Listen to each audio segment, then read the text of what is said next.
following is a presentation of HBO Sports.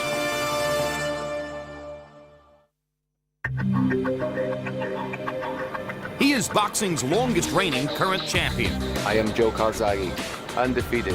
who now faces fellow undefeated title holder Mikkel Kessler. You may not know me, but I am a champion. Not so long ago, this 168-pound unification fight between Wales's Joe Calzaghe and Denmark's Mikkel Kessler would have gone unnoticed outside of Europe. A title holder since 1997, Calzaghe needed a 2006 conquest of highly regarded American Jeff Lacey to launch his international reputation. Calzaghe begins to hammer it home. The Welsh icon's stature continued to grow as his streak of title defenses reached 20. Within the borders of Denmark lurks an even more unfamiliar national hero. Mikkel Kessler dominant in Denmark. Hailing from a nation with scant boxing history, Kessler's March destruction of then undefeated Librado Andrade thrust his name worldwide. With an aggregate record of 82-0, Calzaghe versus Kessler is no longer just a European novelty. Will Welsh fans witness continued dominance from their local hero? I'll stay the best in the world. Or can a Dane travel across the North Sea and make a great statement in hostile territory? I worked for this fight my whole life. It's prime time for the 168-pounders. 60,000 fans are expected in Millennium Stadium in Cardiff, Wales, as Joe Calzaghe takes on Mikkel Kessler next.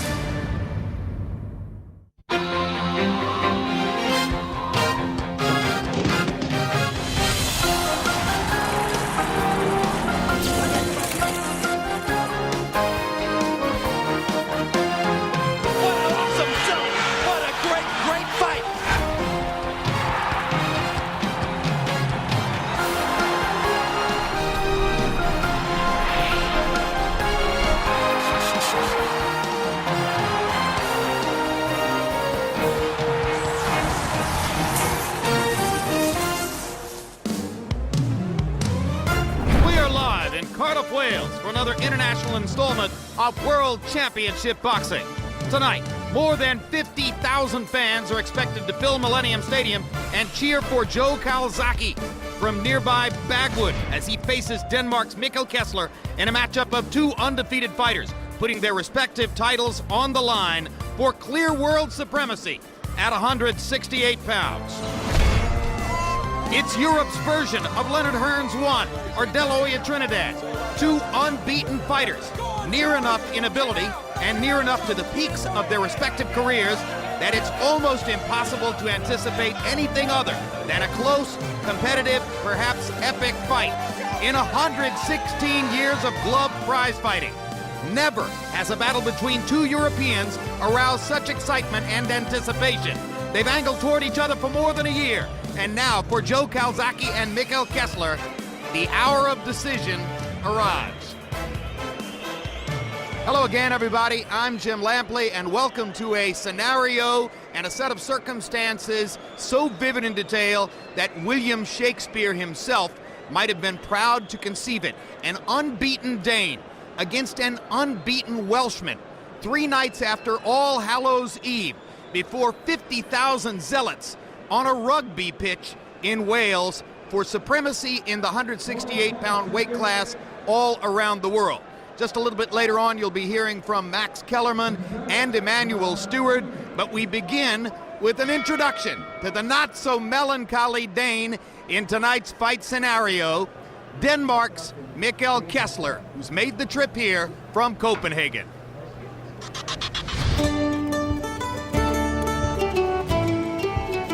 This is Denmark, perhaps the most beautiful little country in the world. There's virtually no unemployment here, virtually no crime. In fact, it's hard to imagine anyone getting particularly angry about anything. You know, Denmark is a small country with 5 million inhabitants, and it's a country with a lot of welfare. It's a country where nothing really bad can happen. People are not very ambitious because you can do without that. Strange, then, that in this happiest of little kingdoms lives one of boxing's fiercest fighters. Mikkel Kessler is putting on a show. Like most kids in Denmark, Mikkel Kessler's first sport was soccer. But by age 13, he wanted something different. and asked his mother if she'd take him to the local boxing gym. And then we got there and the trainer said, okay, come on, change your clothes, get out there. He was horrible. I thought he was a horrible person. My poor little baby boy. Most of Kessler's friends, fearful of the violence in boxing, were not allowed to try the sport. Once he got some blood on him, on his shorts, and I didn't like that. She wasn't that afraid like my other friends' mothers. No, I'm not afraid. But you explained to me once about it. You said, the art of boxing is not to get hit. And that was quite simple, you know. Yeah. As a teenage amateur, Kessler dominated. By 16, he was European youth champion. Soon after, he began thinking about turning professional and quitting his day job. I was a mechanic for 2.5 years. But you know, I saw the old mechanics and everything, and I didn't want to be that. So Kessler quit. His co-workers at the Mercedes-Benz factory thought that was a big mistake. They always told me, you're just a stupid boxer, you're not gonna be anything, you know. They were bullshitting also, of course. But you know, I took it in, you know, and then I thought, I'm gonna be something, you know, something special. Mikkel Kessler dominant in Denmark. Kessler's extraordinary success, 39 professional wins with no defeats, has made him Denmark's biggest sports star. Last year, he was voted Athlete of the Year. To escape the limelight and high Danish taxes, Kessler lives most of the year in Monaco. When he returns to Denmark to train for fights, he keeps a low profile and spends his free time catching up with old friends. The last year he was the greatest sportsman in Denmark. And we got nothing to be proud about. We just talk about Mikkel. That's cool. Now we're here with the football fields. I played football when I was a young kid. Right by here, I actually have my motorbike in the shop here. In the summertime in Denmark, I can go for a ride on my bike. And that's what I enjoy the most. Kessler's parents are no longer together, but he remains close to both. His mother, with whom he shares a special morning ritual, lives a short walk from his Copenhagen apartment. When Mikkel's in Denmark, he comes down here and has breakfast, you know. As much as possible. Yeah, and then we hear all about what he's been doing and everything. It's quite exciting, actually, having a well-known son. His mother was always there. His father has always been there. His comrade and his friend, and his pretty safe surroundings where nothing tough happens. He never do anything that people could be jealous or something like, because he's just a simple, nice guy. In fact, it's sort of a paradox that Kessler is so good a boxer. The interest in me at the moment is huge, and I never thought of that. Not my dreams. And yes, this is the biggest fight for me. So many people is gonna be there watching around the world. So I have to do the best I can to show them that I'm the world champion. Back live at ringside in Cardiff, Wales, if Kessler, who for reasons you might have observed there has been called by some the Oscar De La Hoya of Europe, is the emerging force here, Calzaghe, the proven commodity at age 35, admits that he is headed toward, if not indeed out the boxing door after this fight. He labored for years in relative obscurity against unknown opposition before getting what was supposed to be the acid test a year and a half ago against American Jeff Lacey. He annihilated Lacey. In the wake of that, some in boxing thought that he might evade the younger, stronger Kessler in favor of looking for American opponents like Bernard Hopkins. But to Calzaghe's credit, he told his promoter Frank Warren earlier this year that he was eager to fight Miguel Kessler regardless of the risk. And in doing so, he gives this small nation a moment of electricity it will not soon forget. The sun rises in Cardiff, historic capital of Wales. But already the city bustles with activity. As in just 4 days, the pride of Wales, Joe Calzaghe, takes on Denmark's Mikkel Kessler at Millennium Stadium for the Super Middleweight Championship of the World. So it's quite exciting. Everyone's going to be looking forward to whether you're a boxing fan or not. And the people of Cardiff prepare to host what could be the largest indoor boxing event Europe has ever seen, with businesses expecting to make a killing in the run-up to the fight. Well, they'll be licking their lips ahead of this one. I'm told there are about 50,000 tickets already being sold, and I think most of those will be from out of Cardiff, with 50 to 60,000 people coming into the city for a couple of days. We've estimated that it's between £5 and £10 million. It's worth that much to the city. Meanwhile, 20 miles away in Newbridge, the old working-class town where Calzaghe trains, the locals also count the days until their native son heads to battle. Right, so you'll be situated right there on the front, looking straight across at the fight there, and you should knock him out on this side. That's the side to knock him out on, so you should be all right there. It's time for him to prove now that he is the best super middleweight in the world, and what better stage than the Millennium Stadium in Cardiff. For a Welsh sporting public starved for success, the unification showdown between the two undefeated titleists couldn't have come at a better time.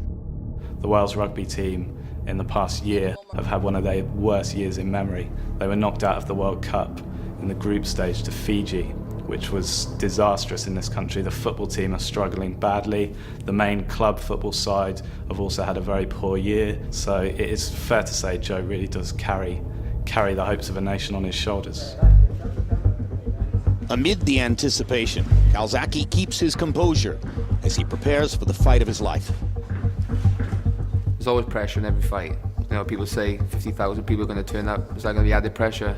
No, doesn't matter if it's 5,000 people, because, you know, there's enough pressure with the guy who's in the opposite corner.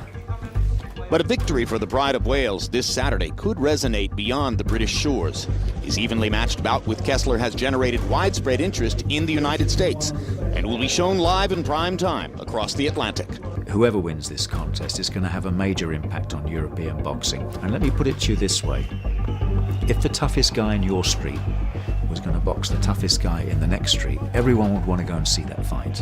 And in Mikel Kessler and Joe Calzaghe, what you have right now is two undefeated sportsmen who appeal to the public, who are good looking, if you like, the old-fashioned black and white 50s heroes, and they're going to be boxing each other. The day before the eagerly awaited fight, throngs begin descending on Cardiff from all directions.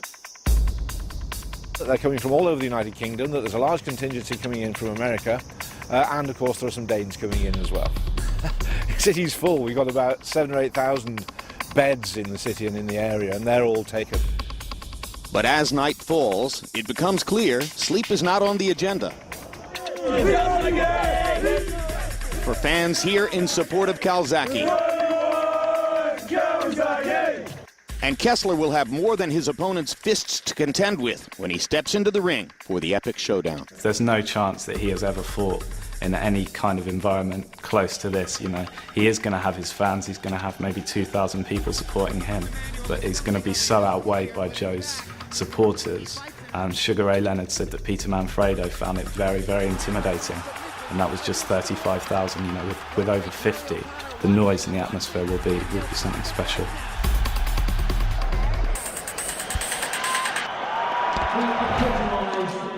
One more note in this scenario. It is 1 hour past midnight here, which means that this almost all Welsh, almost all Calzaghe crowd of more than 50,000 has had several hours to oil itself up in preparation to support their man. We'll see how big a factor the crowd will be tonight. Turning now to HBO boxing analyst Max Kellerman. Max, the 168-pound weight class, not one of the original 8 divisions in boxing, has long been seen as an oddity, not as a glamour division. This, however, is a glamour fight, and one thing about 168, in order to succeed in this weight class, you almost have to have the kind of all-sport, generalized athletic talent which demonstrates that you could be good at anything. That's a great point. You know, a lot of the greatest fighters ever, Jim, were essentially outsized middleweights. Sam Langford, Harry Reb, Billy Conn. They were outsized middleweights before there was a super middleweight division. The division itself is not even 25 years old. It's only been around since '84. And therefore, this is the first super middleweight super fight in the history of boxing. Roy Jones and James Toney had a big fight in this division, but for them it was really a stopover on their way from middleweight to ultimately the heavyweight division. This is what you have to know. Joe Calzaghe is the super middleweight champion of the world. Forget the belts. Kessler is his #1 contender. They're both unbeaten. Tonight, they vie not only for 168-pound supremacy, but indeed for entry into the pound-for-pound discussion alongside names like Manny Pacquiao and Floyd Mayweather Jr. Indeed. And because of all of that and all the other things we've told you, this fight has been analyzed and sized up in every way imaginable on both sides of the Atlantic. So as we turn to our World Championship boxing expert, Emanuel Stewart, Emanuel, the one thing on which almost everyone seems to agree, Calzaghe has the faster hands. Kessler is the bigger hitter. We've seen that kind of matchup many times. In your estimation, when one guy might land more because his hands are faster, and the other guy might land harder because he's a bigger puncher, who usually wins? Usually, and I'm saying usually, in most cases, the guy with the faster hands. He accumulates points, especially when a bout goes to a decision. This is not the normal case tonight. Kessler is a more accurate puncher, good balance, good fundamentals, which I love. And even though Calzaghe throws a lot of punches, a lot of different good movements, I think the superstar quality of both of these guys means it's going to be a very tight fight. And I think the defense of Kessler, where even though Calzaghe is throwing a lot of punches, if he's not landing those punches cleanly and is getting hit back with short, accurate punches, it means the fight's going to be a close fight. But more important than that, in this fight here, it's a thing that I say with Lennox and Latimer when we all talk. Champions have a certain arrogance, a certain way they walk, a certain swagger. And both of these guys have that. They feel and think like champions. And that's what champions are made inside. And we have two superstars tonight in their own minds. It's going to be a good fight. Yeah, and they're both terrific guys, tremendously self-possessed, very relaxed. Quickly, the tale of the tape for Mikkel Kessler and Joe Calzaghe. And you'll see one immediate advantage in the estimation of almost everyone for Kessler. 7 years younger than Calzaghe. 1 inch taller than Calzaghe. Arm length, 2 inches more for Kessler, measured from the armpit to the end of the fist. Calzaghe worked hard to make weight and was surprised to find himself under 167 on the scale yesterday. Kessler at first failed to make 168, had to remove a couple of articles of clothing, then stepped back onto the scale and made it on the nose. Rules of the bout with our unofficial ringside scorer, Harold Letterman. The Joe Calzaghe-Mikkel Kessler fight is scheduled for 12 rounds using the unified rules. No 3 knockdown rule. Only the referee can stop the fight. You go to the scorecards after 4 rounds on an accidental headbutt, and you can't be saved by the bell at any round, including the 12th. Jim! And as we set all that up, Mikkel Kessler begins his walk to the ring. An important part of the politics of the fight was the question of where it would take place. Kessler has been difficult to lure out of Copenhagen throughout his career. He's a tremendous draw there. Calzaghe has been impossible to get off the shores of Great Britain by and large. At the end of the day, when Calzaghe fought Peter Manfredo and 35,000 people showed up, that sealed the deal, Max. Well, that's right. You know, this is the first pure super middleweight super fight, because both guys have spent practically their entire professional careers, their significant portion of their careers professionally, in the division, and they don't plan on going anywhere soon. Similarly, they've spent their entire significant careers professionally in their hometowns. Ultimately, Calzaghe, who can draw 50,000 plus, world champion, has more economic clout than Kessler. And so now you see Michael Buffer introduces Kessler as he walks into the ring. Emanuel Stewart, if you were training Kessler, how worried would you be about the scene, about the crowd of 50,000 plus, about the fact that he'll find no support in this jam-packed arena? I believe that it could be a major factor, and I take it serious. I mean, we experienced that just recently with Jermaine Taylor and the fight there with Kelly Patton, especially when the guy's not used to that, and he's had all of his fights, which virtually Kessler's had in his own home country.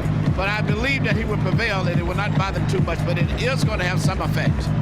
As you look around the arena, Kessler might find the chance to see about, 9 or 10 Danish flags. But there's a smile on his face because he's gotten the chance to find his defining fight. And there must have been moments in his career, Max, when he worried that Calzaghe would never open the door. It's to Calzaghe's credit. He's always claimed that he wanted to fight the big fights. And Frank Warren and economic circumstances were such that they eluded him. Now, over the last several fights, Jeff Lacey and now Kessler, he's proving that he will fight the big fights.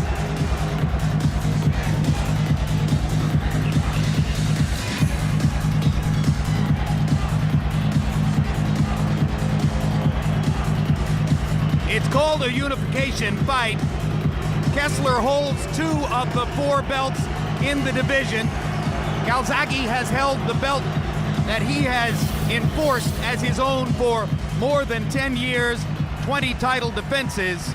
There is another belt in the division, but it's immaterial tonight. The winner of this fight is clearly the best in the world. And get ready for the roar. Joe Calzaghe!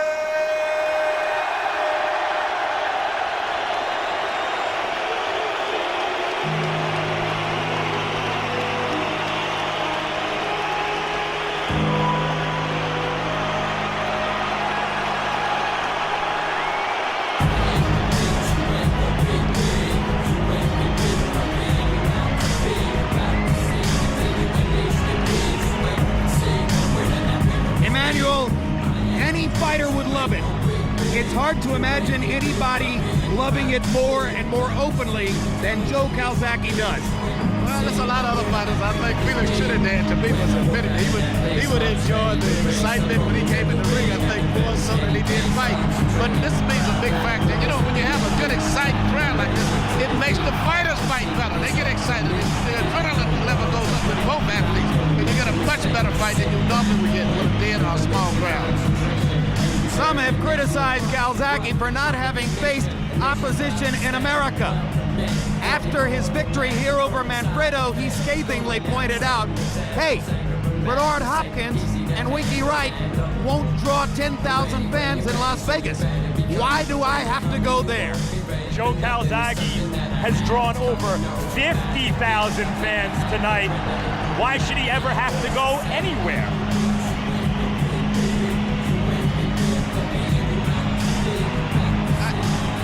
I still personally would like to see him come to America. I think for him to be accepted and be more credited, in my mind, I would like to see him be able to fight away from having such a strong partisan crowd. And if he wins tonight, there's almost no question he'll do it.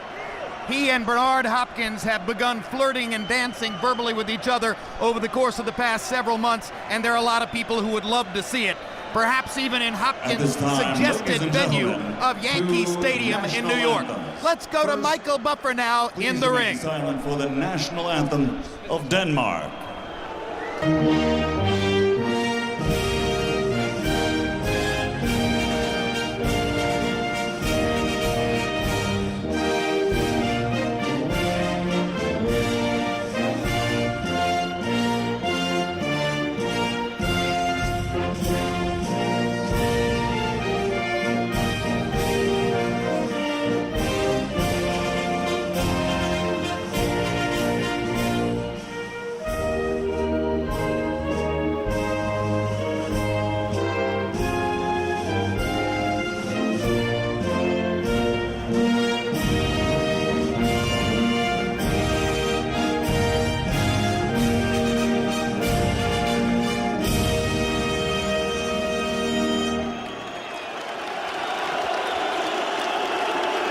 And now, ladies and gentlemen, the multi-award winning Bridge and Male Voice Choir to sing the national anthem of Wales.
Ladies and gentlemen, from Millennium Stadium, Cardiff, Wales, Mr. Frank Warren for Sports Network is proud to present the main event of the evening, brought to you in association with FrankWarren.tv and International Entertainment, along with Setana Sports and HBO, sponsored by Nemiroff and The Sun. This is the contest we've all been waiting for. Undefeated champion versus undefeated champion. 12 3-minute rounds for the universally recognized, undisputed super middleweight championship of the world. Sanctioned by the British Boxing Board of Control, Lord Brooks and John Reese QC, stewards in charge. The World Boxing Organization, supervisor, Mr. John Duggan of the United States. The World Boxing Association, supervisor, Senor Renzo Bagnarial. The World Boxing Council, supervisor, Monsieur Bob Louis of Belgium. At ringside, the 3 judges scoring this contest will be from Italy. Signore Massimo Baravecchio. From the United States, Mr. Raul Caiz. From the United States, John Stewart. Inside the ring, referee in charge of the action, also from the United States, Mr. Michael Ortega. And now, for the tens of thousands in attendance in person and the millions watching around the world. Ladies and gentlemen, let's get ready to rumble!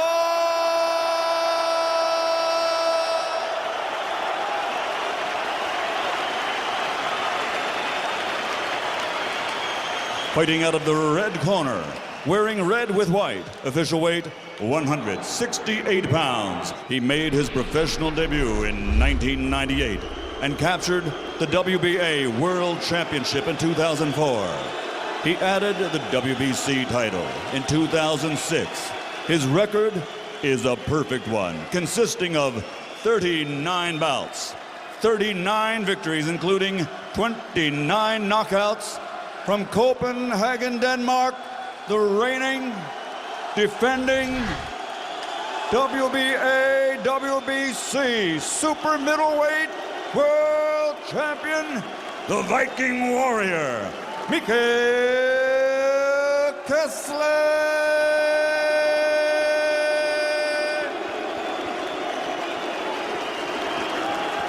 Fighting out of the blue corner, wearing black with white, official weight 166 pounds, 7 ounces. He currently is the longest reigning champion in the world and one of only 6 men in boxing history with 20 successful world title defenses. In 43 bouts, he has 43 victories, including 32 knockouts. Presenting the fighting pride of Newbridge, Wales, the reigning, defending, undefeated WBO super middleweight champion of the world, Joe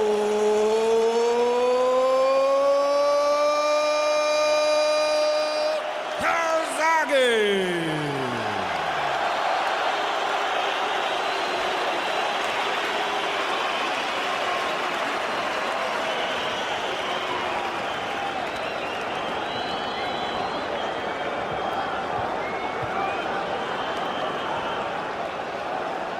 Gentlemen, we went over the rules in the dressing room. I expect a good, clean fight. Protect yourself at all times. Obey my commands at all times. Good luck to both of you. Touch them up and come out fighting at the bell.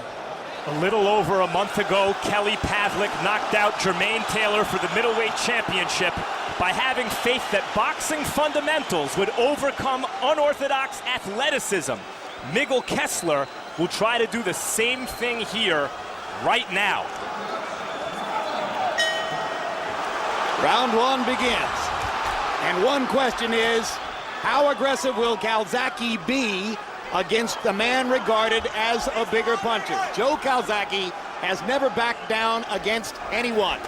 Every indication right now is that he intends to be extremely aggressive and apply a lot of pressure on Kessler, who's normally a technical fighter who likes to think, and they believe that Calzaghe is going to tonight try to put pressure, make him fight faster than he normally fights, to make him offset his thinking. In his great rounds, and there have been many of them, Mikkel Kessler throws many more jabs than is the average in this weight class. Sometimes upwards of 50 jabs per round. He'll want to try to get it going despite Calzaghe's southpaw stance. Not always an easy assignment.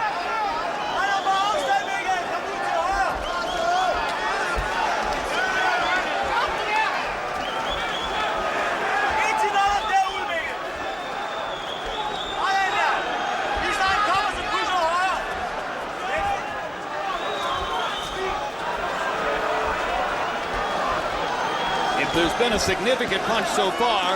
It was an early body shot by Calzaghe. But at this stage right now, it's a very tight technical fight. I think that Calzaghe, being such a great technical and adjusted type fighter, is realizing that he's dealing with a little different opponent than he's been in the past. And I see him right now not being so overly aggressive and careless as he was in the beginning. Because Kessler's taking advantage of his mistakes because of his great position and balance. Both fighters are regarded as great managers of distance. Guys who know exactly how to set up in such a way that they can land and force the other man to miss. One question tonight is who can win the battle of distance? Then can Calzaghe get inside of Kessler's offense? Can Kessler keep Calzaghe at the end of his big punches?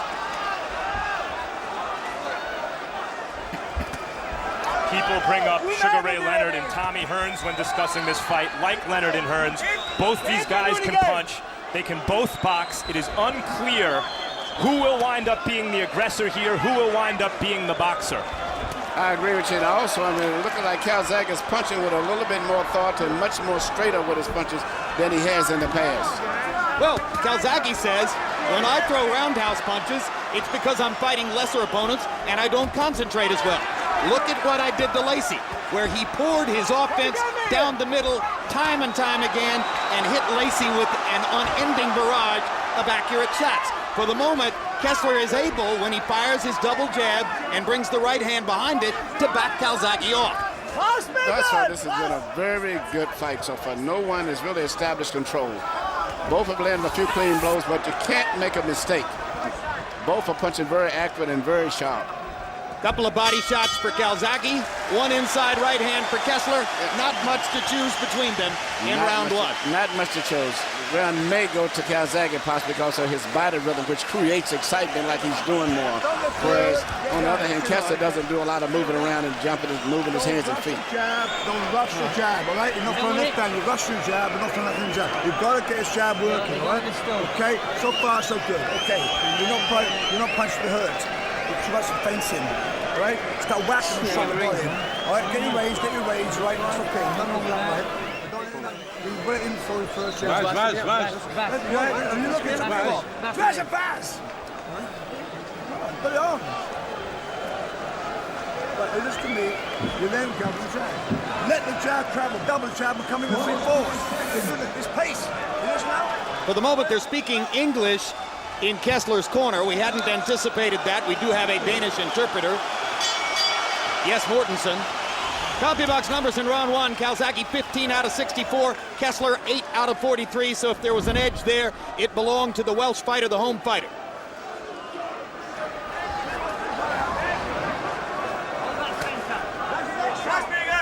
One big question, of course, given the venue, is does Kessler have to score a knockout to win the fight? Can he win a decision on Welsh turf in what's expected to be a close fight? Kessler, of course, says what everyone would say about that. I'm not concerned about it, or I'll take it out of the hands of the judges. It was interesting talking to a lot of the people here from Welsh. A lot of them give Kessler a very good chance of winning the fight, much more than I expected. And we can see why. Kessler is studying Calzaghe, measuring the distance, landing short counter punches inside. Good left hook there by Kessler. Incidentally, his mother is English, migrated to Denmark. There's a warning from Michael Ortega to Joe Calzaghe about holding behind the head. So Kessler is technically half English, half British, although that doesn't cut much ice with the Welsh crowd.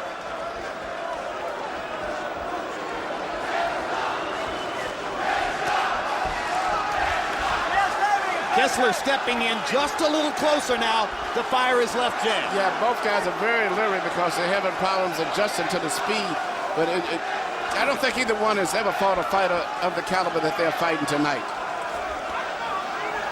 But Calzaghe is very tricky, punches from different angles, and he punches very good and close, surprisingly, sometimes, even though he's a tall guy. Emmanuel, is it inevitable when you step in and realize you're fighting somebody better than you've ever faced before, that for a few moments at least you become cautious? Yes, and I think that's what happened to both guys. Big right hand attempted by Kessler, just missed. Now he lands the right hand, drives Calzaghe into the ropes, and Calzaghe bounces off with a right hand of his own.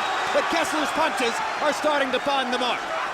Well, as Kessler said when we spoke, he may not be as fast as Calzaghe, but there's not that much difference in the speed.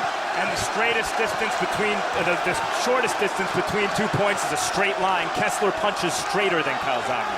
But, you know, Calzaghe has a much better upper body movement. His head is much more difficult to predict as compared to Kessler. Kessler's head is very stationary. And as Calzaghe's proven throughout his career, he's wildly competitive. If you touch him, he's coming back. Yeah, and he mixes up. He'll throw a looping left hand around the side of the head, and the next time he'll shoot it right through the middle. Guys, two right hands by Calzaghe. This round, almost every significant punch has been landed by Kessler that I've seen. But still, the rhythm of Calzaghe, I think, may bother going down to stretch Kessler because he's making Kessler's mind have to function a lot more. Body shot inside by Calzaghe. Kessler again with the right hand. Fight is getting a little bit more active.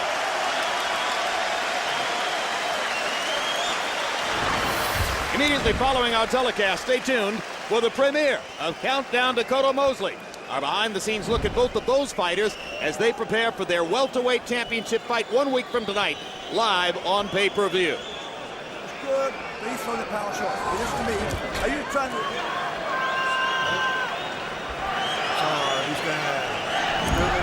The Kessler corner wants him to keeping his distance and don't show too much respect. Keep pressuring him, keep up the tempo, and focus on his body.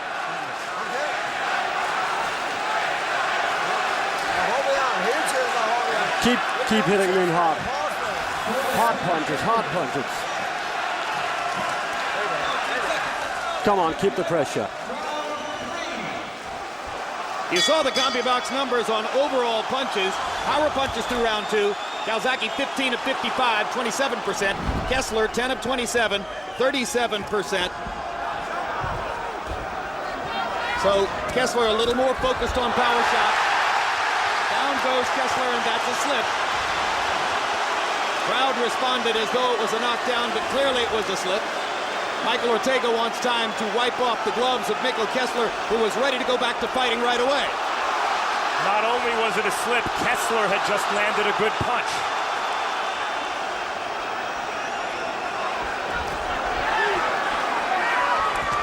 Good right hand by Kessler. Calzaghe comes back with a left and begins to throw his arms wide and wing his punches. An occasional Calzaghe habit. But Joe thinks that his hand speed advantage is starting to come into play. Well, I think not just his hand speed, just his so fierce determination.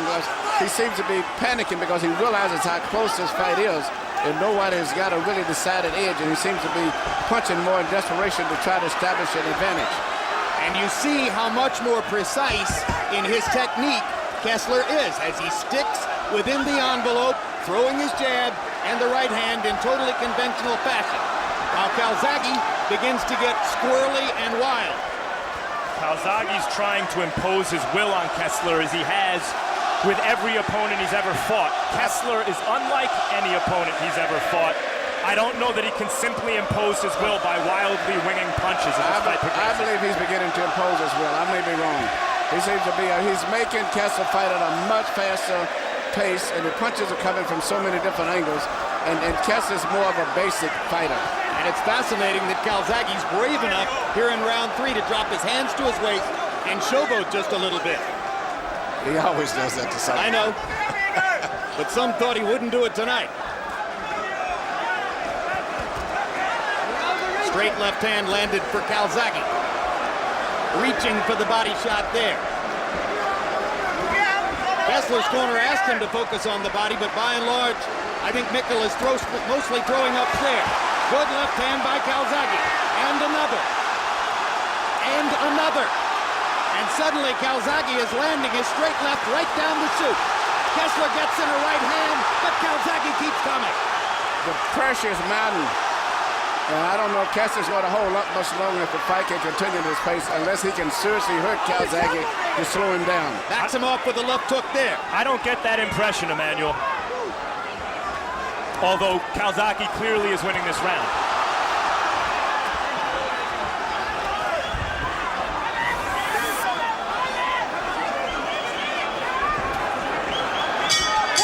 As you might have expected against a southpaw opponent, Kessler hasn't been as consistent with his jab as is the case in most of his fights.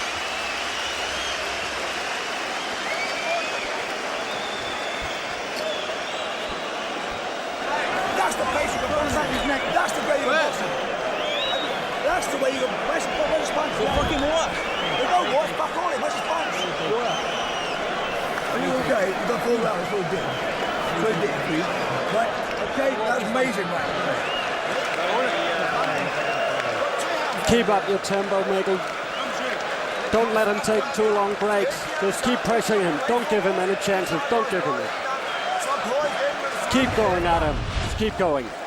Right here you see a shot that comes over that lands to the body, but it is more of an off-balance situation.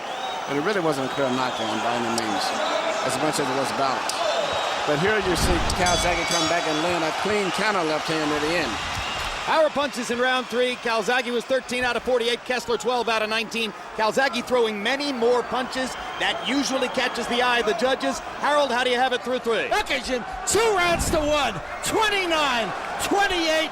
Joe Calzaghe. Jim, southpaws love to get off first, love to come forward, love to do that. Right jab, straight left hand. They love to back up their opponents. They're really big when they find out a back foot going backwards. In rounds 2 and 3, Joe Calzaghe constantly got off first, took it to Kessler, and he won the rounds 2 and 3. 2-1, Calzaghe. One quick thing, Joe's wearing Grant gloves, Kessler's wearing Everlast. Come on, Megan! Now, you might suspect that means that Joe is protecting his oft-injured hands with a more protected glove. Oh, and they trade punches in the middle of the ring.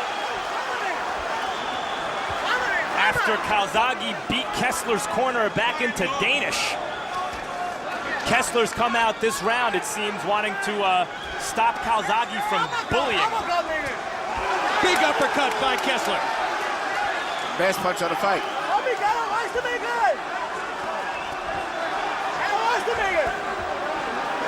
Calzaghe holding and then gets in a body shot as they pull away.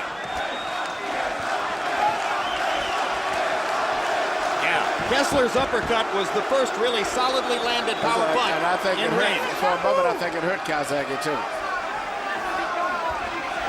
Calzaghe showing a very good chin, absorbing some crisp, clean shots this round. We were talking about the choice of gloves, Calzaghe wearing Grant and Kessler wearing Everlast.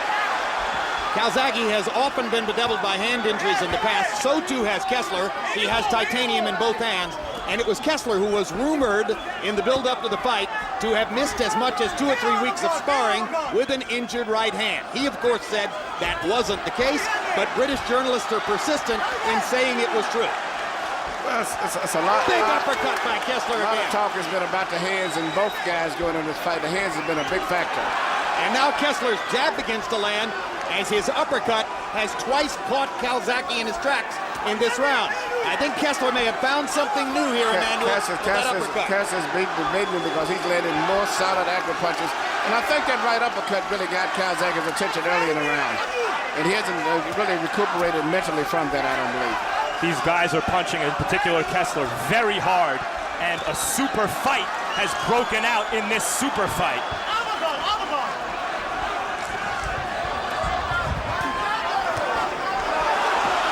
See how Calzaghe responds to the barrage of uppercuts. As usual, he's going to do it by throwing as much leather as he can.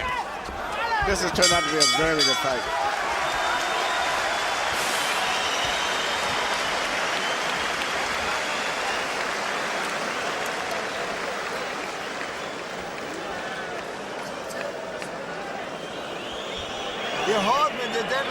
All you need is to keep pressuring him. He'll get tired. Don't give him any breaks.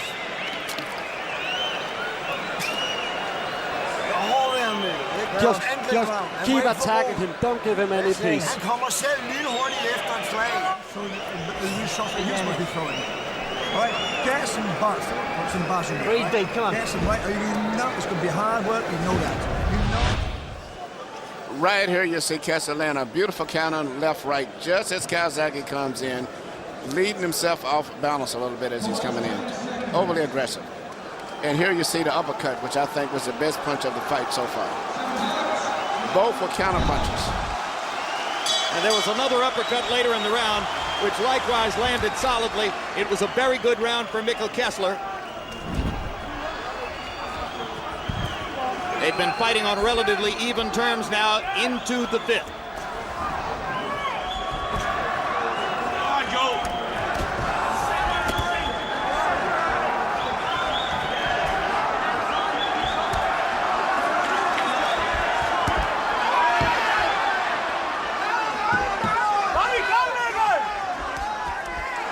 Calzaghe showing why he's a long reigning champion in the face of a younger, fresher, more accurate opponent. He continually meets those crisp counter punches with counter punches of his own. And Emmanuel, the pattern that most reporters expected has clearly emerged. Calzaghe throws more, Kessler lands harder. Kessler lands harder, and Kessler seems to be more effective when he counter punches, more so than when he goes aggressive. Plenty of opportunity to do that, right, the way Calzaghe throws. Calzaghe gets over anxious sometimes and jumps in trying to get points and leaves himself open for counters. Calzaghe ducking over the right hand, or ducking under the right hand there. We'll see when Kessler goes back to the uppercut as Calzaghe ducks his upstairs punches. Both guys are taking turns, taking the lead and the control in this fight, which means it's a good fight. Sometimes it's Kessler who's being backed up by Calzaghe's aggression. Sometimes it's Calzaghe who's being backed up by Kessler's superior punching power and hard jab.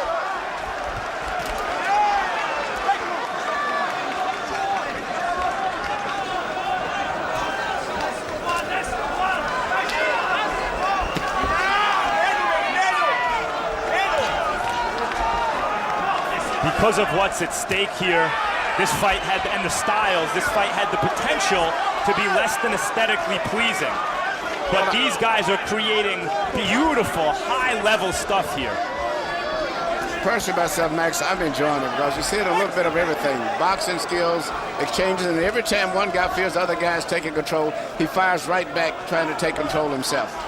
And I think it's going to be like that all the way through. The fight could end up being a very close, controversial decision the way it's going. And both guys are remarkably accurate punchers, and as they tire down the stretch, that will come more into play.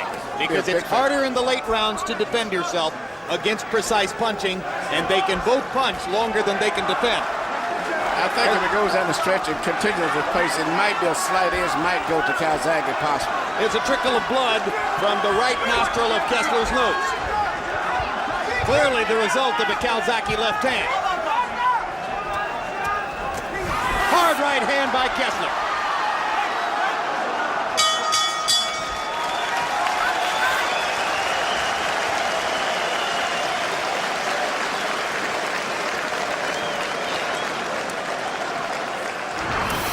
Sunday, November 18, tune into the premiere of our 4-episode series Mayweather Hatton 24/7. We'll take our cameras to Las Vegas and to Manchester, England for a revealing look into both fighters' lives and training camps as they get set for their December 8 welterweight fight live on HBO pay-per-view. Floyd Mayweather, Ricky Hatton, 24/7. You got to start sparking. You got to start sparking. Shining. Start shining. Get jab work with that combination. You're doing one thing only. You can't jab only. Right? You don't fight. Here we see Kessler once again landing the counter punch. 1-2 after Calzaghe comes in and gets out of position. And it's been the continued pattern for most of the punches that Kessler have landed tonight.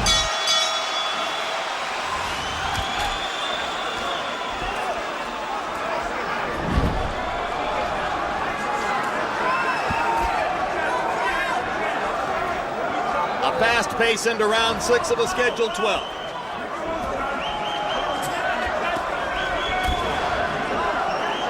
Uppercut, Vegan.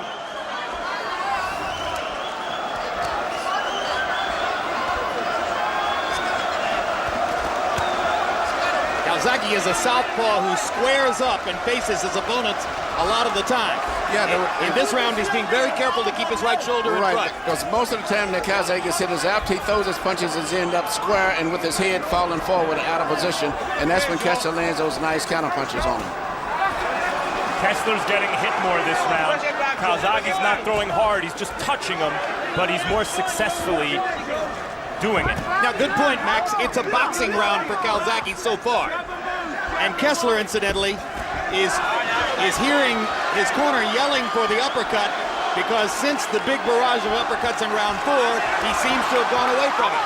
Yeah, but right now the tempo, as I said earlier, of Calzaghe, I think is starting to take his effect. You know, both guys, but he's never fought anybody that punches with the authority of Kessler, so he's in a new territory as far as he's concerned in this fight also. Well, when you think about the judging of the fight, Calzaghe is throwing almost twice as many power punches by CompuBox count, not landing them, throwing them. It's my experience in watching judges that the number of punches you throw is way more important than the number of punches you land. Right. This round he has not been as successful in hitting Calzaghe as much as he has in the past couple of rounds. Calzaghe mostly sticking to the jab in this round, as Max pointed out, just touching Kessler, but very effectively so. And Kessler seems to have lost his rhythm for the moment. Yeah, but you know, he still punches that short active punches, and all of a sudden he'll explode again, but I just believe that the tempo that Calzaghe said is starting to take his effect. Calzaghe, it appears to me, has landed more clean punches in this round than he has in the entire fight until this round. And has been defensively very good in this round also, too. A boxing round. Look at how he keeps his right shoulder in front. Now he squares up momentarily, but immediately goes back into the southpaw stance. And his father told him it's time to shine, I believe he said. It's a great story. Joe Calzaghe, having been trained since age 9 by his father, Enzo Calzaghe, who when he began this enterprise had no background in boxing whatsoever, actually had to read instructional books to figure out what to tell his son. He's done pretty doggone well, Emmanuel. Fantastic, and he's a tremendous athlete, too. You know, the same punch that Kessler's been landing effectively, he's been studying Calzaghe. He lets Calzaghe fall forward and then takes a step back and throws a 1-2. More blood from the nose of Kessler after Calzaghe appeared to win a boxing round.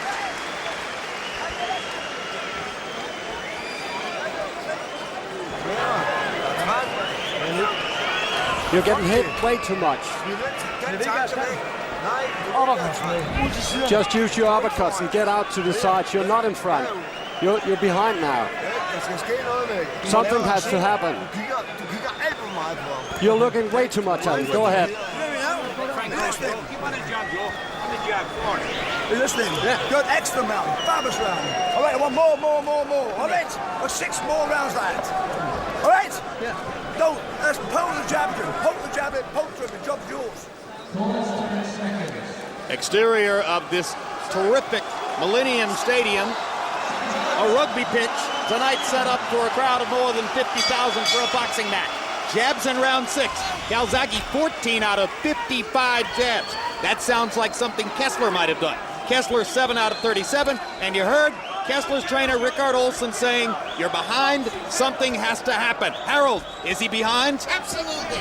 58, 56, 4 rounds to 2, Joe Calzaghe. Jim, right jab, straight left, backing him up, taking it to him. He's winning his fight, not only on clean punching, but on effective aggressiveness. Kessler's got to do more of that. He's got to get off first and back up Calzaghe. Right now, Calzaghe won rounds 4 and 5. He's in the lead, 4-2. Kessler landed one of those uppercuts a couple of seconds ago as he goes back to the punch that served him so well in round 4. There's a great combination by Joe Calzaghe, and he sticks the jab twice more.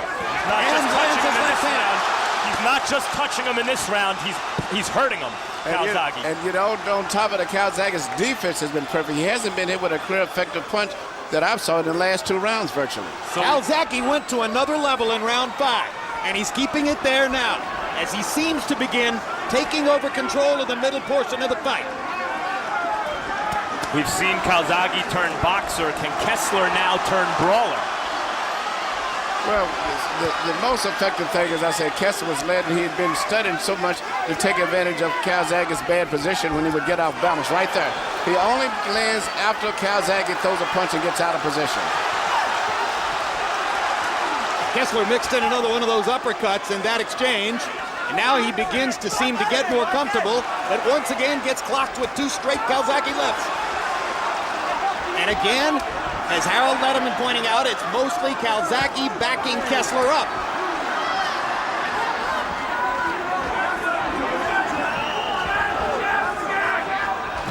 Now Calzaghe flirts with danger a little bit more in closer quarters with Kessler, and there's a mark of blood between Calzaghe's eyes on his upper or lower forehead.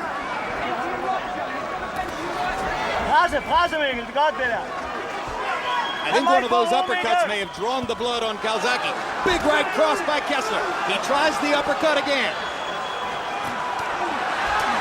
Big body shot by Kessler. Hard left hook to the body, well thrown. And now Calzaghe begins to feel the urgency. Yeah, but Kessler's having a pretty good round in terms of landing clean punches, but still it's a fast pace that I don't think he's comfortable with. Calzaghe's discouraging Kessler because he's walking through those punches. But now every time the Kessler lands a good punch, Mad Mac, he goes right back to him right away. It makes him have to keep having to spend more energy. Ebb and flow, shifting tides of fortune as we reach the end of the 7th in Cardiff.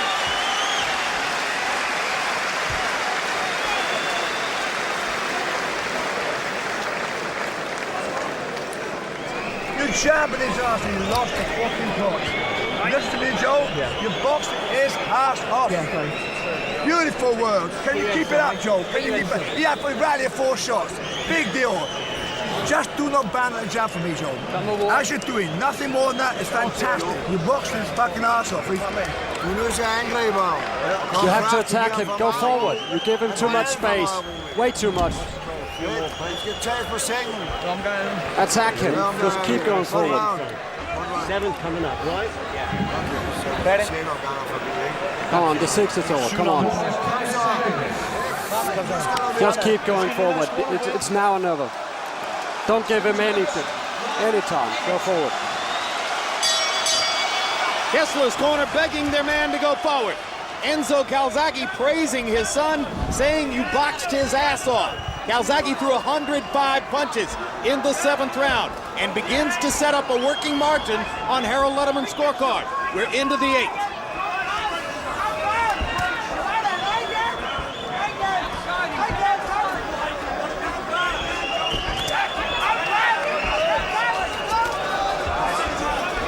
Calzaghe beating Kessler to the punch with his jab. It's been a pattern for most of the last few rounds. Kessler's more aggressive this round. He's actually leading the attack this round here. That was a big left hook by Mikkel Kessler. Yeah. Instead of waiting to counter punch as he's been doing most of them, he's actually aggressively going after Calzaghe this round.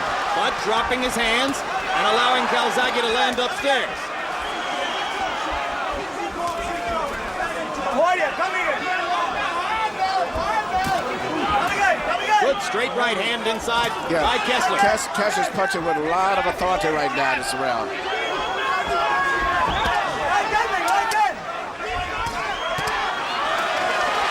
Again, the left hook from Kessler. He's trying to make it into more of a fight. Well, he's fighting right now, and everything he's punching is with full power. Both guys are throwing bombs, and they're both good punchers. Kessler's a better puncher, though. Yes. And he's doing exactly what he has to do because he was systematically losing the fight the way it was going. So I think he's coming out now to let it all hang out one way or the other. Kessler needed to change. He needed to do something extra, and he started to do it, and Calzaghe has responded. And Calzaghe walked into a left hook as he was responding, but walked through the left hook and kept coming. Kessler spent a lot of energy in the first part of this round, and now he may have to pay for that because he's getting a little tired. And Calzaghe, as always, is going to step up the pace right now, realizing that he may have lost the round so far. Yep, but you know, when you look at the uppercuts earlier several right crosses and the left hooks in the last couple of rounds. Calzaghe's chin has been very impressive. Both guys I've been impressed with all around their skill, the determination, the conditioning, everything. Calzaghe's answer is to mix in body shots now. 2 good left hands to the body. Downstairs, Joe. Now he comes back upstairs. Here comes Calzaghe. Kessler's hurt. And Ortega chooses this moment to warn Calzaghe for holding. The crowd doesn't like that. That's a break for Mikkel Kessler. But Calzaghe comes right back, takes a left hook for his trouble. And Kessler is still standing up to punch. He's not trying to play it safe. Once again, it's a fight, not a boxing match. What a fight. Emanuel Stewart is standing up, just like everyone in the crowd.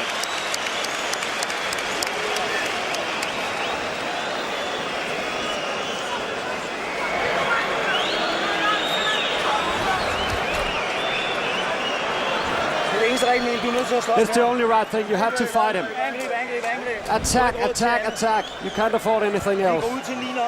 This is the 9th round.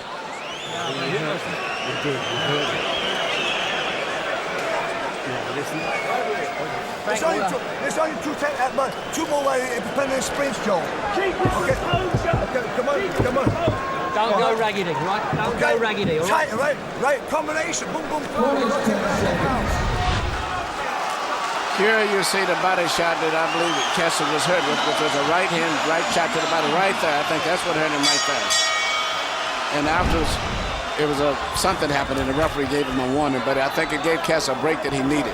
Some people thought that Mikkel Kessler's well-known power, his clear punching power, would diminish Joe Calzaghe's punch count. It hasn't happened. Calzaghe's had at least 2 rounds in which he's thrown more than 100 punches. He's letting his hands go just as he always does. And chopping away there. And Calzaghe's punching with more authority. Not just a punch count, but it's a power punches. Cutting right hand by Kessler. Particularly hard to do against an accurate counterpuncher with power like Kessler. In Calzaghe, win or lose, you are looking at a special fighter. Both of these guys are special here. Kessler has never been in this type of a situation, but he's still punching with full power and desperation too. Kessler trying to go to the body with his long right hand. Calzaghe has held the edge in body punching, largely because he's focused more there and thrown more.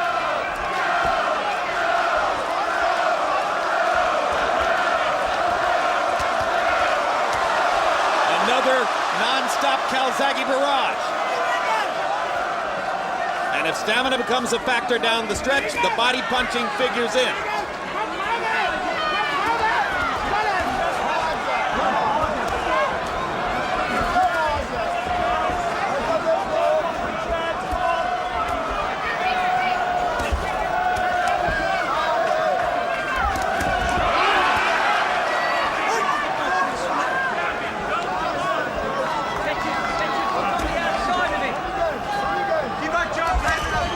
Good straight left hand by Calzaghe.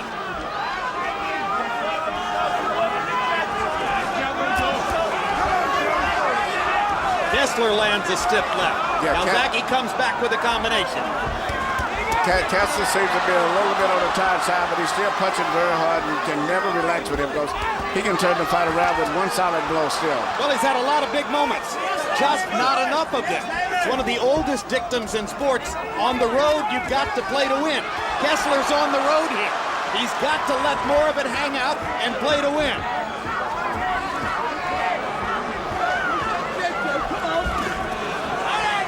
Throughout his entire career, what Kessler does has been enough to win.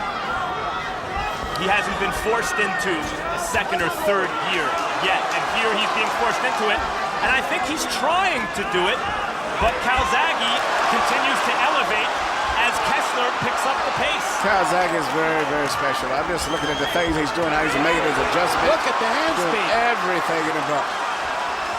And is fighting with the same tempo and accuracy and speed that he did in the first round. He's willing to take risks over and over to let his hands go.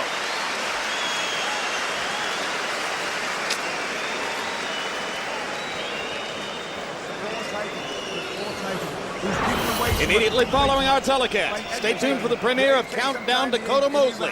Our behind-the-scenes look at both fighters as they prepare for their welterweight showdown 1 week from tonight in Madison Square Garden, live on pay-per-view. What a great, great fight that could be. You can do better, Joe, okay?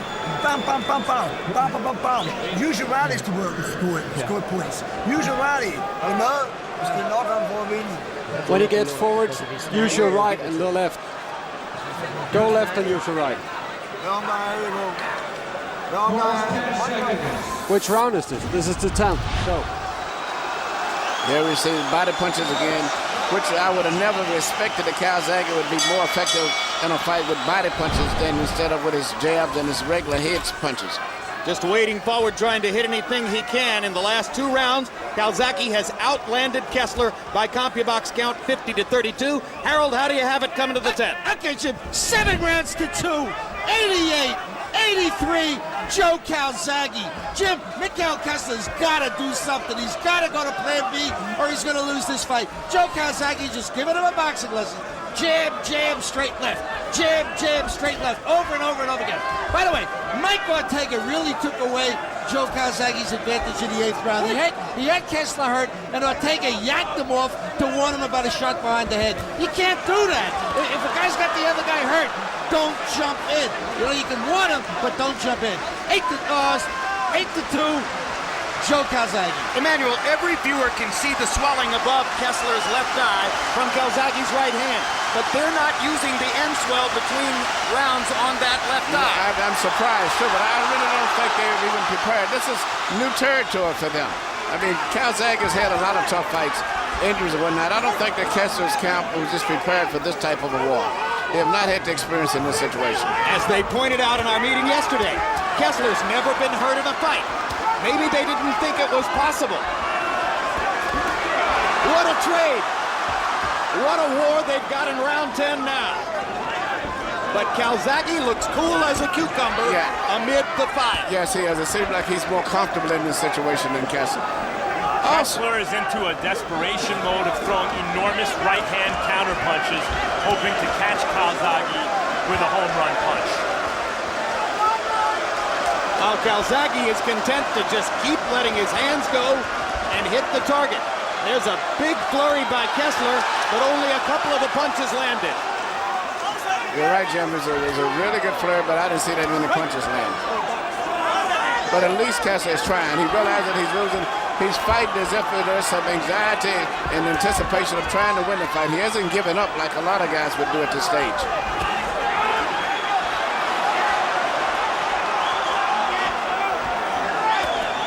Well, for years, many in the sport have wanted to see Joe Calzaghe's chin tested. It's been tested tonight and has come through with flying colors. Well, he's impressed me tonight because definitely these are the 2 best super middleweights in the world and maybe 2 of the best fighters in any weight division today.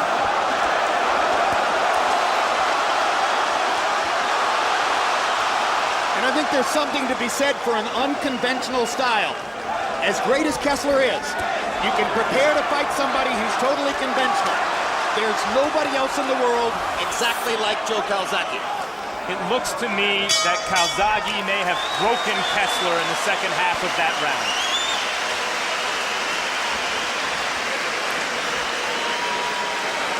It's good. As you're doing for stepping into him. Don't let he attack. You can't handle second attack.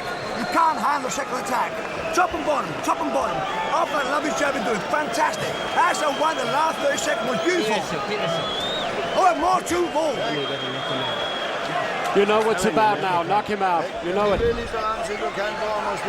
Just keep hitting him. Just keep going at him. Breathing. Come on now. Getting tired. I know. 11 round? 11th round. I'm not hitting what I told you. Yeah. Don't give him a chance. You notice something before the beginning of each round, Calzaghe gets up first. Psychologically, that's really rough on your opponent, especially when he's tired. But every round, he gets up 15 seconds before the bell rings. And it impresses the judges. And there have been 2 occasions on which he didn't sit down on the stool at all. Yeah, and which was an old George Foreman tactic for proving his dominance. Jabs in the 10th round. Calzaghe 14 out of 42 to only 10 of 28 for Kessler. Harold Lederman has not found a round to give to Mikkel Kessler in quite some time. 2 rounds to go, and you heard one of the trainers in Kessler's corner say, "You're not doing what we tell you to do." Kessler's in his prime. He fought this fight as well as he could fight it. In the last round, knowing he needs a knockout, he tried to make it happen. Calzaghe weathered the storm. And I don't know if Kessler really believes he can win this fight anymore. Well, I think Kessler's fighting a very good fight. He just said that with a phenomenal fighting machine. And any other fighter in the world, possibly, even in different weight divisions, he would probably be more successful and maybe beat them. Well, Calzaghe is in a whole zone by himself tonight. He's fighting a great fight. He's been in a zone by himself for a long time, Emmanuel. If you look at his amateur and professional career, Joe Calzaghe hasn't lost a fight in 17 years. There are a lot of people who denigrated his opposition, but when you look at that record, there's a reason. And he's showing it tonight. Well, he's really impressing me tonight. The Lacey fight wasn't as impressive as this fight is to me, because I thought a lot of situations made Lacey very vulnerable that night, but he's fighting a fantastic fight tonight. Lacey was a far more limited fighter in style than Mikkel Kessler. And not as tall, not as rangy. Yeah, this is a guy that matches up physically to him.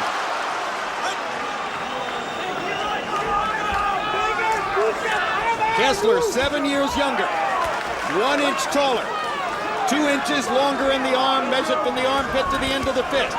Just as unbeaten as Calzaghe. And as he's being chopped down. And just as determined still to try to win this fight. That's right. As he's being chopped down, he's throwing back.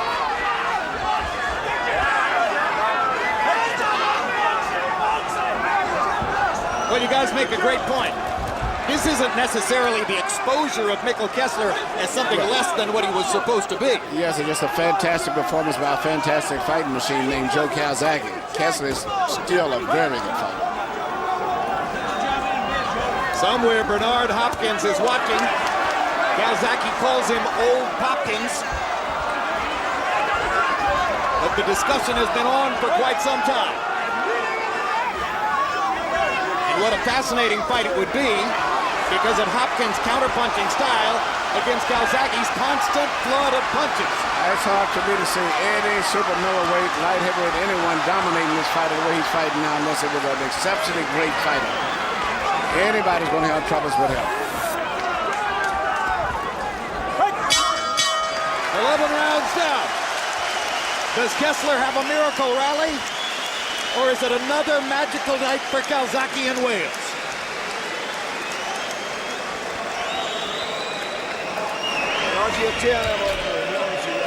I know he's annoying, I know it.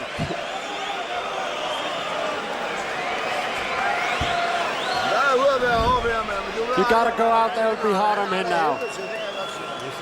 He's suffering. Keep going at him. Last round, top him up. Okay, keep it tight. Dominate for him. You're going to weigh on, chuck the box before he punches. All right, let jab work, let jab work, let jab work. Okay, Give me you that win. one. Okay, you got it. Now listen, keep it tidy. Don't go raggedy and keep stepping off to your right. You know, it's fascinating, Emmanuel. Kessler puts up a brave and spirited fight in every round. But between rounds, sitting in his corner, he looks absolutely shell-shocked. Yes, he looks like he's giving up here at look, but he comes back and starts fighting as soon as the bell rings. You know why he's shell-shocked? Because he's not doing anything wrong, Kessler. He's doing everything right. Calzaghe is a fighter against whom you can do everything right, and he'll make it come out wrong. In fact, Kessler expressed exactly that before the fight when he said Joe's style is to spoil your boxing. That's a great phrase for what's happened tonight. He has spoiled Kessler's boxing.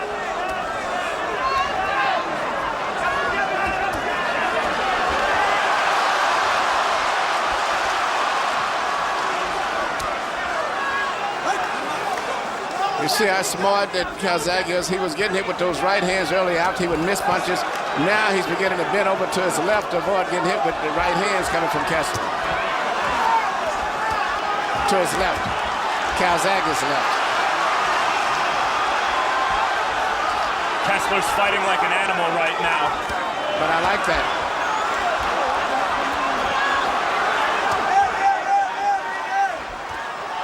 Good uppercut by Kessler. Momentarily stunned Calzaghe. With his left eye closing up, Kessler continues to try to find the one answer that will solve the riddle that has befuddled him through most of the second half of the fight. These are super middleweights, but they're harking back to the great middleweight matchups of all time. Graziano and Marcel Cerdan and Tony Zale would be proud watching these guys. They're both fighting like two undefeated fighters, too.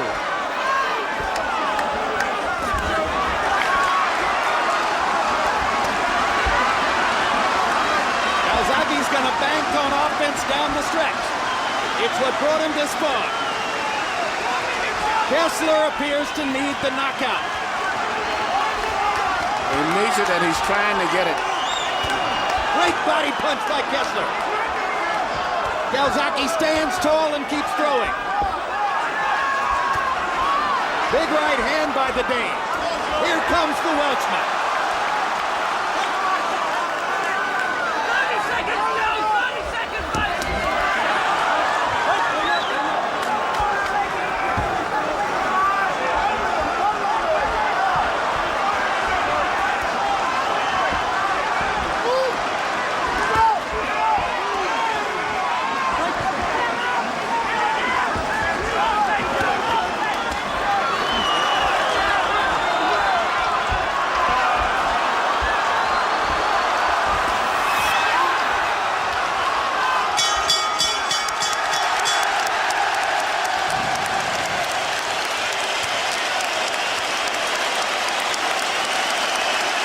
Mikkel Kessler's best round in the second half of the fight is not enough to change the probable outcome here.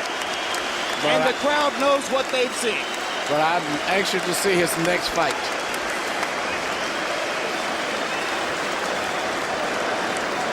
Calzaghe's almost in a Ray Robinson position where, as good as you might be in the super middleweight division, I don't know if this guy can be beaten by what's out there right now.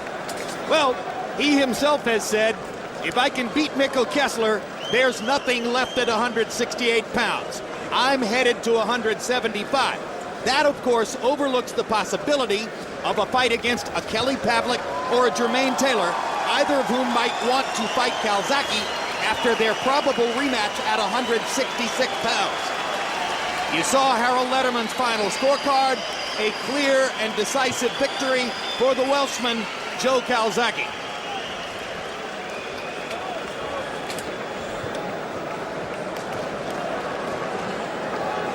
Great fights often come down to the force of will. Joe Calzaghe's will for 44 fights now has been indomitable. And let's take a look at the three judges who will render the official verdict. Lederman's final score was 117-111 Calzaghe. That means 9 rounds to 3.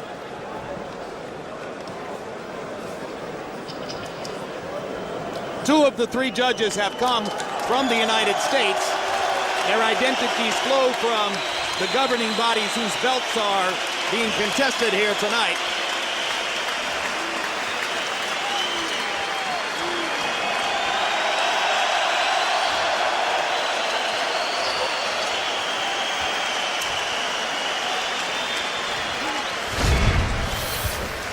Massimo Baravecchio of Italy, very inexperienced, only 5 title fights. For 2 undefeated champions. And now Michael Buffer's going to announce the decision. The other 2 judges are Rafael Cais and John Stewart, or Raul Cais and John Stewart of the United States. But let's go to Buffer for the scores. 117, 111. John Stewart, 116, 112. Massimo Baravecchio, 116, 112. All to the winner by unanimous decision. The Fighting Pride of Newbridge, Wales. Now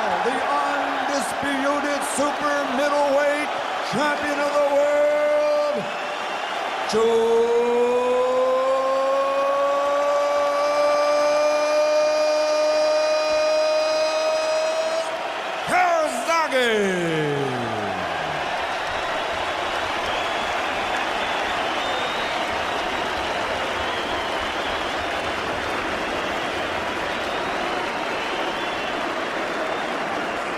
all three judges see this fight pretty much in the same vein as Harold Lederman, and it is a clear, decisive, unanimous decision for Calzaghe. As I mentioned, 44 times he's gone to the ring as a professional, 44 times he's won.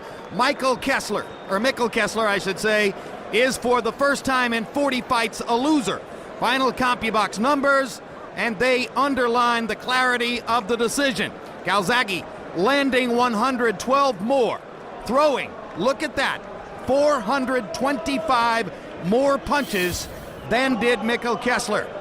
Jabs, Calzaghe landing 85 more, throwing 224 more jabs than did Mikkel Kessler.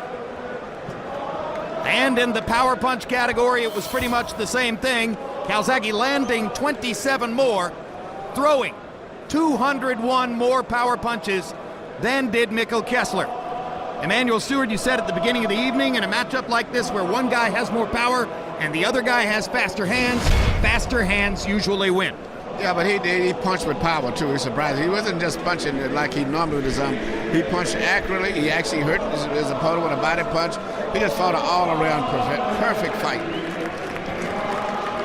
Does at this point in his career, Calzaghe still have to struggle to get mainstream credit for being the great champion he's been, or are there now, based on a win like this, never to be any more doubts? No, there's not any doubts. Not only about it as a super middleweight, but also as one of the best fighters in the world. In my mind, he should be in at least top 2 or 3 for the pound for pound, especially when you look at his overall record. And how difficult will it be for Kessler to come back mentally from a defeat like this, given the fact that he, like Calzaghe, has gone more than 10 years without losing a fight? I don't think it's going to be difficult at all. I saw the expression on his face. He was very happy with himself. It's like, hey, I fought a great fight, and considering everything else, and I'm very happy about my performance. All right, let's go to Max Kellerman right now, who is, well, actually, I thought we were about to have an interview, but we're going to take a look at a graphic. Max, talk to us about the potential opponents now for Joe Calzaghe in the wake of his terrific victory here. Well, he is the super middleweight champ. Hopkins is the light heavyweight champ, and Pavlik is the middleweight champ. However, there are contenders in and around those divisions. Arthur Abraham, the undefeated middleweight, is a viable opponent. Perhaps also Chad Dawson, the undefeated light heavyweight down the road. And maybe Lucien Boutet, the undefeated super middleweight contender. The possibility that everybody in America talks about is a fight against Bernard Hopkins. Meanwhile, Max has an opportunity right now to talk to Mikkel Kessler, who's joined him at ringside. Miguel, first of all, congratulations on creating a classic super middleweight fight for us. You seemed to be doing what you wanted to do more or less over the first 3 rounds. What did Calzaghe do to change that? You know, he like stopped my boxing. You know, I always said he's a match spoiler, but he was too difficult when I had to throw some punches. He was in holding me and destroying my boxing.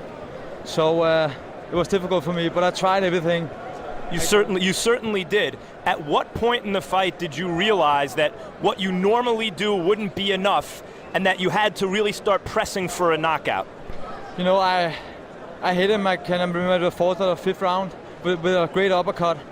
And you know, I should have followed it up, but you know how it is. When the rounds go up, about the 7th or 8th round, I had to change some tactics, but he was difficult. He was getting better too. But I could see he was under pressure all the fight. He seemed to hurt you with a right hook to the body at the moment the referee separated you. Were you in fact hurt with that right hand? Yeah, I was. Were you ever hurt with any other punches throughout the fight? No, not at all. If the referee had not intervened at that moment, were you considering taking a knee? No, never. You know, no, of course not. If I can stand up, I have to stand up. This is a stupid question to ask at this moment, but I'm obligated. What are your plans going forward? Oh, I don't know. I have to train harder the next time. I hope I can get a rematch, of course. You want a rematch because it didn't seem that simply fighting harder was going to do anything against this guy. It seemed as though no matter how well you fought, he could bring it to another level, yet you want a rematch. Yes, of course I want to. And I want to change my tactics also. That's the main thing. Miguel, congratulations on a spectacular fight, even though you lost. We loved watching it, and we hope to see you soon. Thank you. All right, thank you, Maxwell. An intelligent point by Kessler, who acknowledges that he'd have to change his tactics to win the fight because, Emmanuel, as Max said, nothing that Kessler seemed to do deters Calzaghe from simply fighting harder and going to another level. I don't think there's nothing he could do could have him beat Calzaghe other than knock him out. I thought he fought the best fight he could have fought. I was very impressed with his honesty, admitting that he'd been hurt. But I don't think that he could ever beat Calzaghe on just placing skills. He just move on and fight someone else, and that's just one phase of his life that he'll have to let go. All right, Calzaghe occupied for the moment in the ring doing his interview with British television. Let's take a look at some highlights from what was a terrific fight, just as everybody had anticipated it was going to be. Round 3, Kessler momentarily went down on a slip after a body punch, but it was relatively immaterial to what was going on in the fight. A war of tactics early in the fight. Big uppercuts by Kessler in round 4 seemed for the moment to give him an advantage, but then in round 7, Calzaghe beginning to flow with his combinations and land many more punches in some stretches of the fight than Kessler himself was able to throw. In the 8th round, the body shot hurt Kessler, as Mikkel told you there, but referee Michael Ortega pulled Calzaghe away to warn him for hitting behind the head. And then down the stretch, just the continued flow of punches and the hand speed and the rhythm of Calzaghe. You pointed out early in the fight, Emmanuel, you said Calzaghe fights at a fast rhythm that not only creates excitement in the crowd, it catches the eyes of the judges, and it puts pressure on the opponent both mentally and physically. Yeah, I think that was systematically he broke down Kessler with just so many different things he kept doing and discouraged him. Every time that, he would get hit with a good punch, he would come right back and take control again. And the only thing I can tell Kessler to do, just go ahead and let Calzaghe move on up to the light heavyweight, and you just come on back and win those belts back at super middleweight. Well, we talked about Calzaghe's proven chin, and never has it been more proven than after taking the uppercuts and the occasional right hands and some left hooks that he took from Kessler tonight. If he goes up to 175 pounds, does it put that chin back in question? Probably not against a fighter like Hopkins, right? Yeah, but Berto's not a devastating puncher anyway. He's a very good technical, smart, very crafty fighter. I mean, he may have a little problem with the guys like Chad Dawson, some of those type kids, but I don't care who Calzaghe fights. If he can continue to fight, even though he's certified at that pace and with that skill level he's got right now, he's going to be a problem for anyone. I'm just glad he's not a heavyweight. Yeah. Your man, Jermaine Taylor, or the fighter that you've trained in his last 4 fights, Jermaine Taylor, and Kelly Pavlik are talking now about a possible rematch in February at 166 pounds. That puts both Taylor and Pavlik within a couple of pounds of where Calzaghe's been fighting at 168. And Joe says he doesn't particularly want to fight at 168 anymore, but if the Hopkins thing couldn't come together, there'd be a ton of money in a fight between the winner of Taylor Pavlik 2 and Joe Calzaghe. Oh, yeah, well Calzaghe is definitely tonight. He became a superstar. I thought he became a star with the fight with Lacey, but tonight he really cemented everything. And whoever he fights, between a fight between Pavlik or Jermaine Taylor, it would be well viewed and very received. All right, let's go to Max Kellerman with Joe Calzaghe right now. Ladies and gentlemen, in case you're wondering what a great fighter looks like, he looks exactly like this. Joe, congratulations. Rate this performance compared to other performances in your career. It's difficult to say, judging by the opponent. He was a fantastic opponent, very strong, caught me some good punches, but it has to be an excellent performance. Mikkel Kessler, the peak of his powers. I'm 35, nearly 36, and he still pulled out the hat. I'm tremendously proud of this performance. Has to rate up there with, obviously, Jeff Lacey and Eubanks. But it's up to you guys. I haven't seen him back on the tape. I struggled a bit at the end, but I felt it was a good pace, controlled the fight. We all make mistakes. I got a bit careless at times, but hey, that's what makes me exciting, man. In the first couple of rounds, I actually thought that Kessler was fighting very well. And right around the 4th, to me, it appeared you seemed to turn the fight. Was that the case? What did you do? Did you change tactics at all during the fight? Well, basically, maybe I was a bit tentative. I was trying to get my jab to work. I see that he was waiting for the right hand, but my dad said I was maybe losing a bit too much respect for him, and basically make him feel my power. So I become more offensive, and I caught him with a good body shot. I think in the 4th round he winced a bit, and I think when he commanded his respect, he thought twice, and I felt I controlled the fight from then on, where I was using my jab, putting some good punches in. Obviously, he had to dig deep in there. He caught me some good shots. He's a very, very talented Did he ever hurt you? I wouldn't say hurt, but stunned me. You know, that's boxing. You're gonna see the alarm bells ringing, but that's what makes me an exciting fighter, man. Because I always come back. You know, when I'm wounded, I come back twice as hard, as I proved again tonight. Did your dad say you have to shine? At some point he said you had to do something. I didn't hear it quite. I think he just meant command the ring a bit more, you know, be the general. Sometimes maybe I was moving and let him control the fight, but as soon as I stepped in and started unleashing some good body shots, he definitely felt the body shots. Yeah, I felt some of his shots, but believe me, he felt some of my slaps tonight. In the 12th round, you had the fight won. You were fighting a desperate fighter, a top fighter, throwing bombs. You didn't back off, you didn't hold him.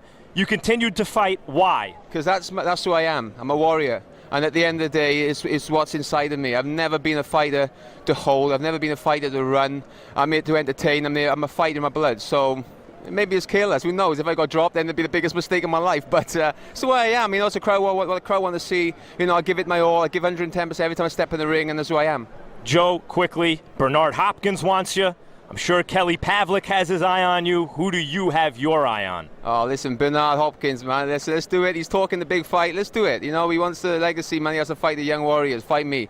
You know, he was lucky against Winky, right? Hey, I'm you, man. I'm going to fight all the top America. Fight anybody. You know, at 168, I think I've beaten everybody. I've got all the 4 belts. I'm ring champion. Let's get up to 175. And believe me, with the extra 7 pounds, I'm going to be a different animal altogether. A much better fighter. Joe Calzaghe, congratulations on the best performance of your career. Can I say as well, thanks to Elvis, these gloves are beautiful, man. Grant gloves, beautiful. Really felt good, man. Protecting my hands good. Cheers, Elvis. Congratulations, champ. Jim?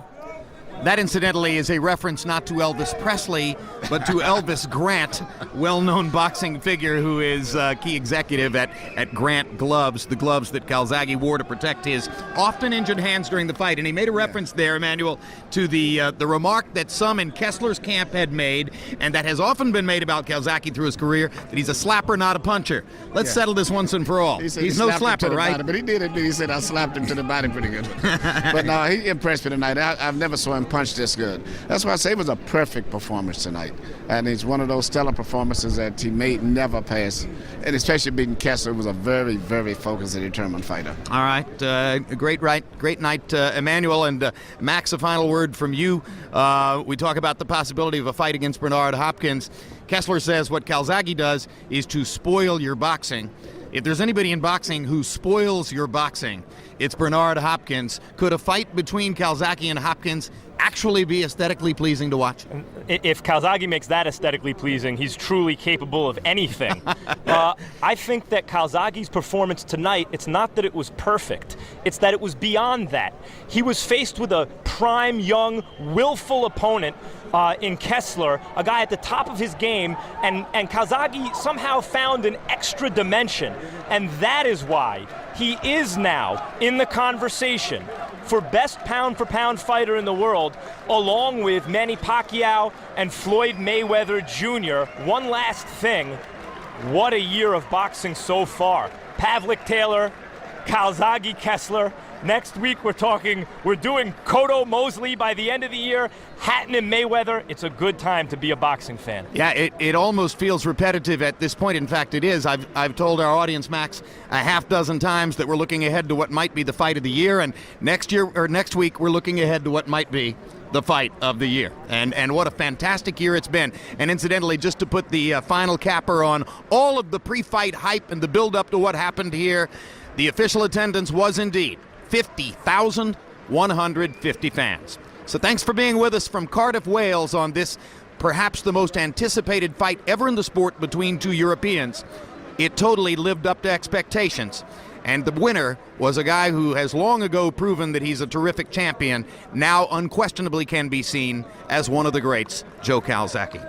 Mark your calendars for these upcoming sports programs. Next Saturday night on HBO pay-per-view, Miguel Cotto defends his welterweight title against Shane Mosley. November 17th, a Boxing After Dark doubleheader featuring Juan Guzman defending his 130-pound title against Humberto Soto, and a bantamweight matchup between Abner Mares and Damian Marciano. November 18th, it's the premiere of our 4-part series, Mayweather Hatton 24/7. We'll take you inside the lives and training camps of both fighters in the weeks leading up to their December 8 mega fight. December 8 on pay-per-view. We close out our year in the ring with pound-for-pound king Floyd Mayweather defending the welterweight belt he won last November as he takes on England's Ricky Hatton. For all that and more, log on to HBO.com. Next on HBO, stay tuned for the premiere of Countdown, Dakota Mosley. And if you missed any part of tonight's broadcast of Calzaghe Kessler, you can catch it again Sunday at 9:30 a.m. on HBO, and on HBO 2 Sunday at 5:30, and Tuesday night at 11 p.m. So now for our entire HBO crew, I'm Jim Lampley, saying so long from Cardiff, Wales.